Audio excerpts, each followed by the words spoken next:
মানিক মিয়া হচ্ছে বাড়িতে নাই, তো আমি হচ্ছে মানিক মিয়ার বাড়িতে এখন আছি। আমার পাশে হচ্ছে ভাবি, উনি হচ্ছে মানিক মিয়ার বউ, উনি হচ্ছে মানিক মিয়া।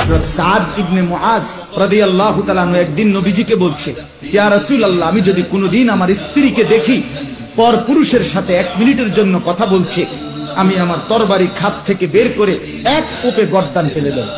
অবশেষে আমরা হাজব্যান্ড ওয়াইফ কাপল ব্লগ ভিডিও বানিয়ে পেয়ে গেলাম ফেসবুক থেকে ইনকাম।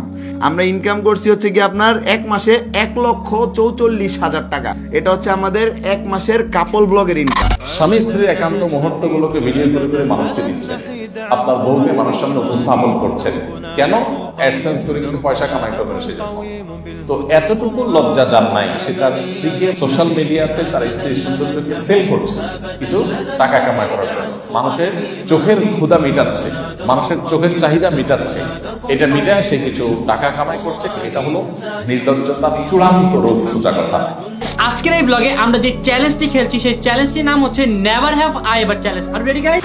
যে আমার স্ত্রী, আমার বউ অন্য কোন পুরুষ দেখবে যে এটা সহ্য করতে পারে, সে আত্মমর্যাদাহীন দায়ুস।